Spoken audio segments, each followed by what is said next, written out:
en honor a la verdad, con Fernando Álvarez.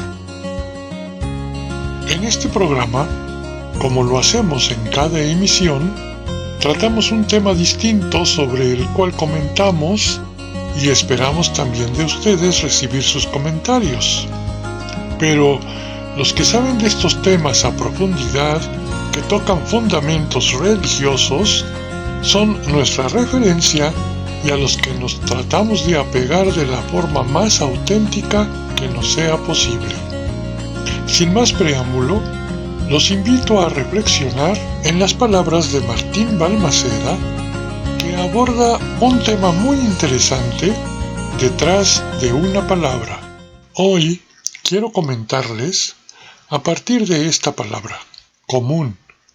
Sí, es una palabra muy común y la usamos comúnmente para referirnos a las personas con las que nos relacionamos, nuestra comunidad, o comentamos alguna publicación en los medios de comunicación. El Papa Francisco habla de que debemos cuidar nuestra casa común, refiriéndose a la ecología. Común, comunidad, comunicación, comunismo, comunión.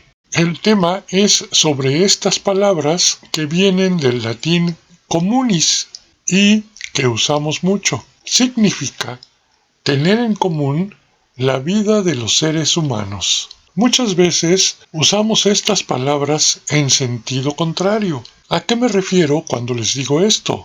Analicemos cómo la usamos. Pongamos como ejemplo a los católicos que forman parte de una comunidad parroquial o una comunidad base o escuela de pastoral.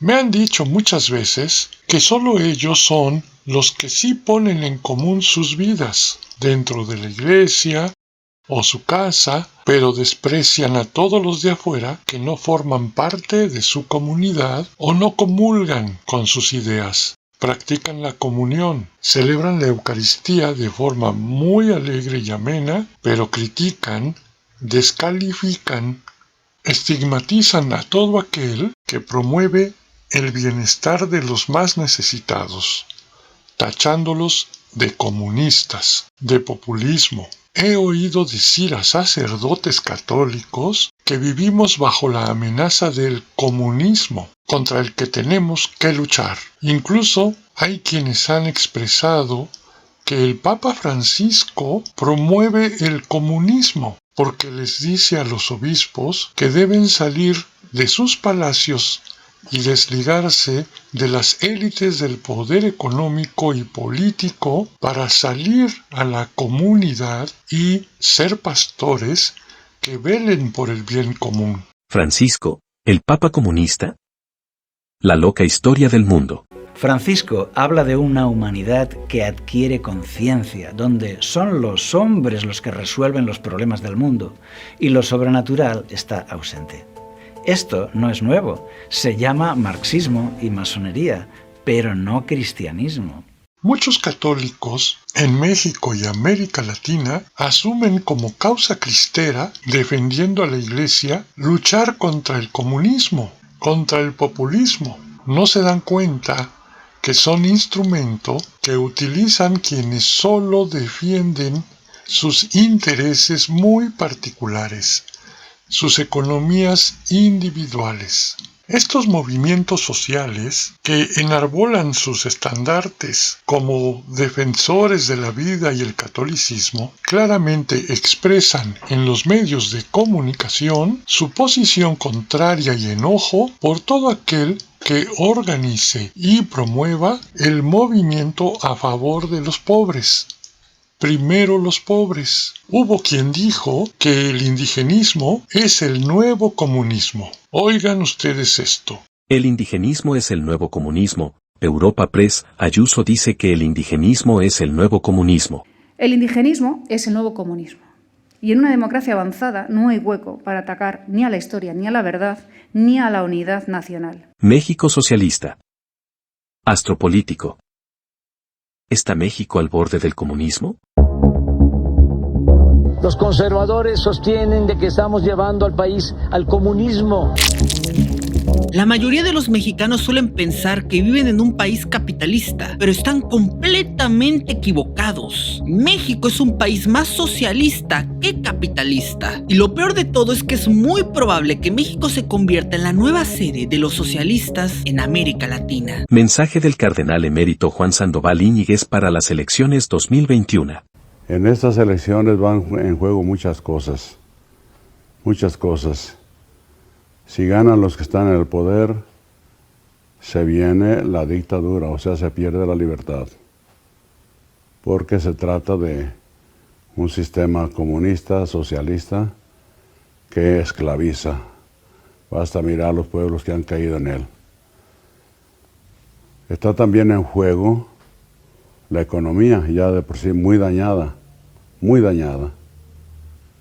Pero si tienen todas las facultades a su gusto, vamos a quedar muy pobres como está Venezuela o como está Cuba. Está en juego también la familia, el bien de la familia y de la vida, porque este gobierno ha adoptado la ideología de género, que trae todas las barbaridades antinaturales que puedan desbaratar, que puedan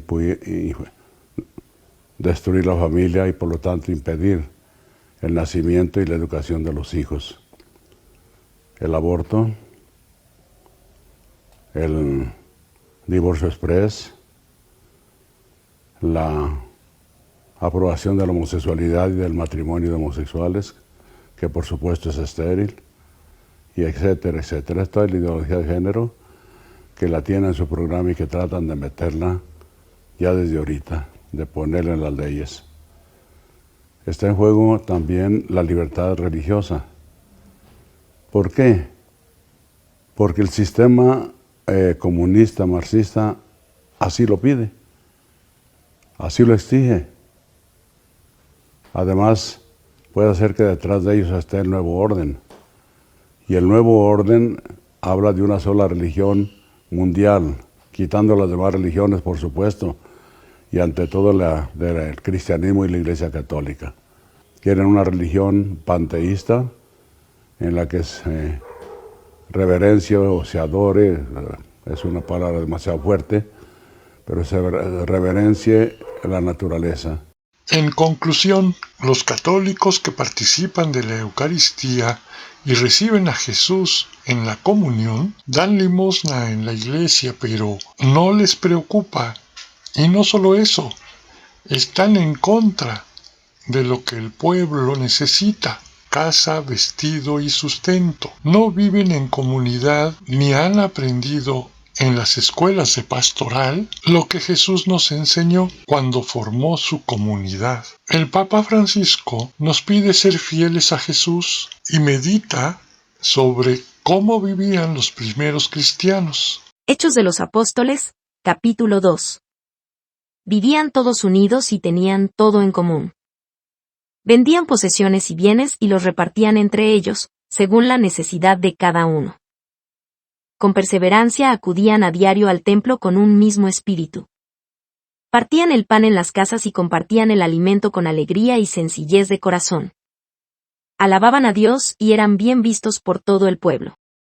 Déjenme decirles que esto lo he visto en verdaderas comunidades que nada tienen que ver con las comunidades eclesiales, grupos parroquiales o escuelas de pastoral. Y sí, en organizaciones sociales a las que se tacha de comunistas y contra las que hoy se lucha supuestamente defendiendo a la Iglesia. Yo les preguntaría, ¿se entiende por comunismo trabajar preferentemente por los pobres, buscar que haya menos desigualdad y que los ricos paguen sus impuestos para el bienestar del pueblo? ¿Es comunismo defender los derechos humanos de las mujeres o de los homosexuales o cualquier persona independientemente de su preferencia sexual? ¿Es comunismo tratar a los indígenas de la misma forma que cualquier ciudadano y buscar para ellos el bienestar? Mientras no sintamos que unos y otros, ricos, pobres, católicos y no católicos, blancos o negros, hombres, mujeres o de cualquier género, todos somos yo. Un yo que da forma a la vida de todos los seres en común, en donde el yo de cada quien es más pequeño que el yo común, porque todos unidos somos uno. Los invito a visitar nuestro blog Todos Somos Uno, en donde, además de muchos otros temas, Martín Balmaceda nos propone reflexionar hoy sobre esta palabra. Muchas gracias y los espero en nuestra próxima emisión. Hasta entonces. En honor a la verdad, con Fernando Álvarez. La compañía